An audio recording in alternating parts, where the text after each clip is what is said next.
warahmatullahi wabarakatuh. Bersama saya Agus Maulana, reporter liputan 4 TV, Korwil, Sumatera Selatan. Saat ini saya berada di ruangan kerja Bapak Firdaus. Selamat pagi Pak Firdaus dan Pak Isna juga dari PT AOC. Kita akan bincang-bincang seputaran PT AOC ini atau PT Abadi Ogan Cemerlang. Baiklah, ikuti wawancara saya bersama Pak Firdaus. Selamat pagi Pak Firdaus. Pagi Pak. Nah, ini kita dari tempat ini ingin bertanya dulu dengan Pak Firdaus. Selaku apa Pak? Selaku Kepala Teknik Tambang PT AOC. Ini selaku Bapak Firdaus ini selaku Kepala Teknik Tambang di PT AOC ini. Saya akan mempertanyakan terkait dengan ini. Pertama akan saya tanyakan masalah AMDAL-nya. Mungkin Pak Firdaus selaku Kepala Tekniknya bisa menjelaskan. Silakan Pak. Ya, makasih Pak. Mengenai PT AOC, kita bergerak di pertambangan batubara ya. Di mana pertambangan batubara memang harus memenuhi regulasi maupun izin-izin yang harus dipenuhi dulu baru bisa menjalankan operasional tambang maupun usaha pertambangannya. Dalam hal ini PT AOC sudah mempunyai kajian AMDAL di mana diterbitkan tahun 2019. AOC baru berproduksi kurang lebih tahun 2002 awal, sehingga segala kegiatan yang AOC lakukan itu kita bersandar pada aturan undang-undang dan kajian-kajian yang kita laksanakan di mana terbitnya yang tahun 2019 itu mengenai misalnya kestabilan lereng maupun lingkungan serta kesehatan dan keselamatan kerja. Mungkin itu Pak untuk mengenai AMDAL yang kita udah dapatkan di tahun 2019. Jadi mengenai AMDAL seluruhnya diterapkan di lapangan sesuai dengan standarnya Pak ya?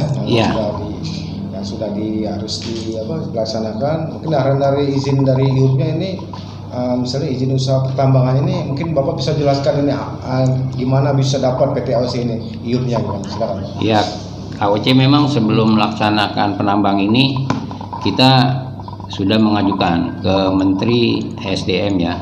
Dalam hal ini kita dapat izin usaha pertambangan IUP nomornya 222 tahun 2012, di mana kan berlaku kurang lebih 20 tahun, makanya akan berakhir 2032. Berarti 32 nanti diperpanjang lagi Pak? Diperpanjang 2032.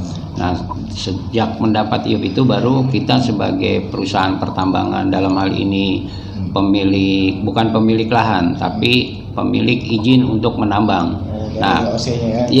Izin dalam menambang itu memang harus dipenuhi oleh, misalnya di masyarakat itu kita harus bebaskan lahan atau join dengan masyarakat, karena beberapa pit kita juga join pemilik lahan, tidak kita beli tapi kita sistem bagi hasil. Misalnya kita produksi sekian, lalu si pemilik lahan dapat berapa porsinya, AOC berapa gitu dalam hal ini. Nah, kalau IUP itu kan memang sudah keterangan di situ udah cukup lengkap ya, di mana luas kita kurang lebih 3.600 hektar. Nah, sekarang yang baru berjalan itu pit 1 itu kurang lebih 40 hektar. Itu yang kita kasih ke kontraktor pertama. Terus kontraktor kedua kita kasih 58 hektar, tapi belum produksi semua, karena produksi yang tadi saya bilang baru mulai sekitar awal 2022. Mungkin itu mengenai kronologis IUP. Memang saya tambahkan sedikit, kita memang untuk pengajuan izin IUP memang cukup effortnya cukup besar, panjang. Nah, dengan kajian, dengan mapping ya dari geologi, terus mapping dari sumber daya alam yang ada di daerah yang kita dapat di sekitar Tanjung Kurung, memenuhi kriteria itu, maka IUP itu terbit sesuai dengan peruntukan maupun bisnis atau operasional yang akan kita lakukan, gitu Pak. Artinya kan kalau memang ini berusaha bergerak di bidang tambang Pak ya, tambang mineral semacam itu ke kementerian. Kalau lihat sih kan cukup komprehensi, artinya dari tahun 2012 sudah cukup lama ya Pak Aus ini memegang IUP di cukup tambang. lama ya. Mengenai RKL RPL-nya Pak Firdaus gimana? Ya, RKL RPL juga kita sudah terbit izinnya, di mana rencana kelola lingkungan maupun rencana pengelolaan lingkungan kan memang harus itu Pak. Ya kan?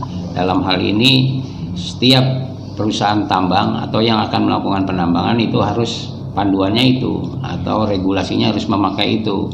Memang sih dalam perjalanan kan memang adalah deviasi kecil, itu wajar lah karena kita baru nambang, mungkin masih ada kekurangan kompetensi karyawan sehingga ada deviasi, tapi deviasi itu ya diharapkan tidak ada yang mayor, hanya minor aja sehingga kita bisa perbaiki secepatnya dan kita treatment juga secepatnya sehingga untuk lingkungan maupun untuk masyarakat, untuk udara dan lain-lain demi lingkungan yang ya inilah green company lah, sehingga kita harapkan dari penambangan AOC ini tetap alam, tetap hijau ya kan, dengan adanya misalnya reklamasi maupun adanya treatment kita baku mutu air dan lain-lain gitu Pak.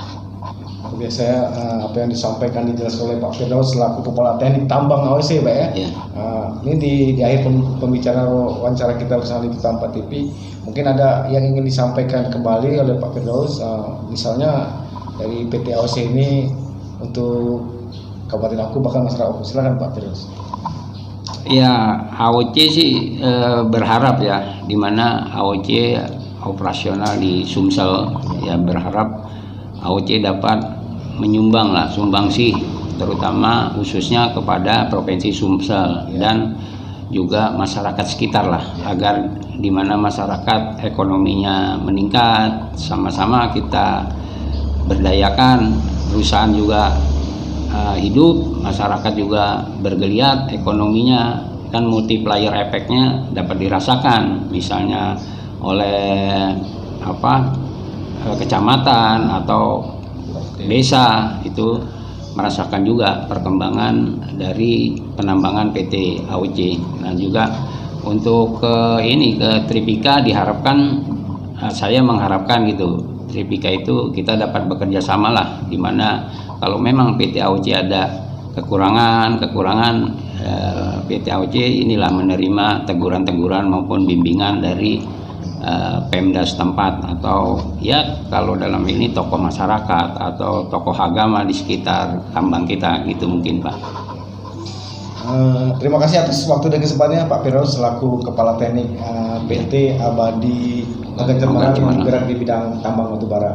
Bersama saya Agus Maulana di Hutan Patkom, saya tutup. Akhirul kalam, wassalamualaikum warahmatullahi wabarakatuh.